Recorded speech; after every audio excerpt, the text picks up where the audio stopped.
Are you hitting personal best every week on your current workout program? Do you get compliments from people you haven't seen in a few months telling you how much bigger and more athletic you look right now? No?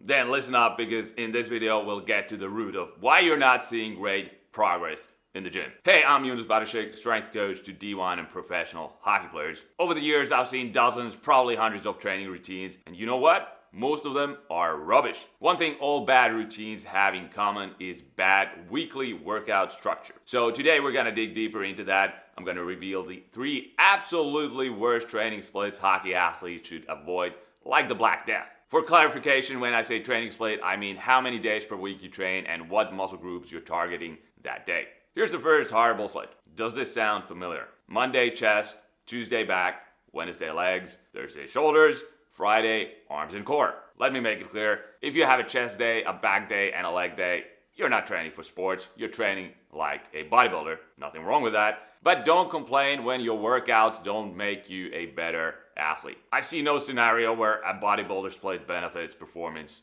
on the ice. The volume per workout is too high, so you'll get really sore. Weekly frequency per muscle group, on the other hand, is too low, so your strength progress will be slow. Over 20 years ago, when I first picked up a weight, body part splits were pretty much the only way to train. It was all we knew because that's what they printed in bodybuilding magazines, where a young, dumb, naive teenager like me got his workout information from. But it baffles me how many guys with all the information available today for free on the internet, on this channel for example, still think bodybuilding splits were great for athletes. One of the first questions I ask a new coaching client is to list their current training program. You would not believe how many follow some type of body part split. It's crazy. Nobody stops to think for a minute, hey, I'm an athlete. Why am I training like a bodybuilder whose sport involves no running, no jumping, no change of direction, no physical contact with an opponent? Something for you to chew on. The second workout split you want to avoid is technically not even a split. It's the I'm just gonna go to the gym, see what equipment is available,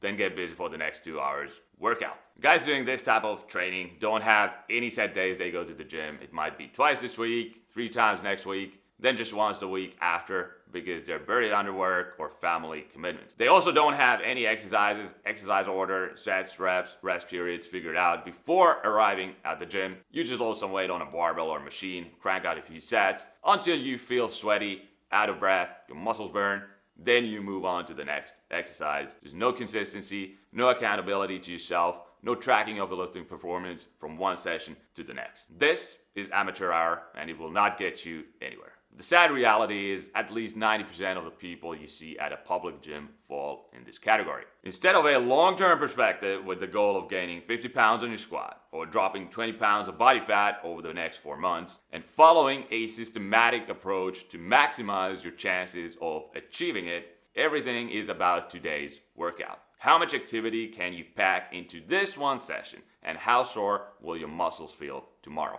That's their only measuring stick. No wonder these guys don't have any results to show for all that time they spend in the gym. I don't know about you, but me, that is a life wasted. When I train, I want to see results. If I'm running a 16-week program designed to hit a new personal best on deadlift, you better believe I want my deadlift to go up. I want to see my biceps get bigger from curls. I want to take my 1 rep max weighted dip from last year and be able to bang out 3 or 5 good reps with it this year. If that's not the attitude you have about lifting, then what are you doing in the gym? The third workout split you should steer away from is push-pull legs. I know this is considered blasphemy in this corner of the internet because all the fitness influencer idiots on YouTube and Instagram hype it up to sell their crappy $47 ebooks and overpriced supplements. Here's what you gotta understand. These dudes lift to look great naked for the cameras. That's their business. They don't play a sport. The training is not about performance outside of the gym. Lifting to look pretty is not the same as lifting to dominate on the ice. So why is push-pull legs not optimal for a hockey athlete? You have 2 standard ways to run it. The first is to do a push, a pull, and a leg workout once per week. So it's a 3-day per week program. On the surface, 3 gym workouts sounds great, but the frequency per muscle group is just once per week, which is too low to make serious gains. Research and, more importantly, the collective experience of top strength coaches training top athletes is clear on this. For maximal strength gains, you should target a body part at least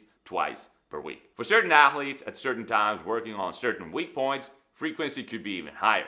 3 or 4 times a week. The second popular way to run push-pull legs is to do each workout twice. So now you're lifting 6 days a week. While in this case, frequency per muscle group hits the bullseye, that's too much time spent in the gym considering we're dealing with an athlete whose sport is not lifting weights. In the off season, on top of strength workouts, your training includes speed work and conditioning. Sprints, jumps, running hills, sled pulls, things like that. And during the competitive season, practice and games take over your schedule, so there's never a reason for a hockey player to lift 6 days a week. Yes, you could run push-pull legs over a 4-day cycle, but the problem still remains. You target certain muscle groups only once per week. In the 4-day version, you do push-pull legs push 1 week, then pull legs push pull the next. One body part gets hit twice, while others just once. This is not optimal. You want to hit the major muscle groups, quads, hamstrings, glutes, chest, back, twice a week minimum for maximal progress. That leads us to the question, what are the best workout splits for a hockey player? I reveal it in my next video, which will show up here once it's published. Thank you for watching. For more great performance training tips like this, you know what to do. Smash that like button, subscribe to my channel, and I'll see you in the next video.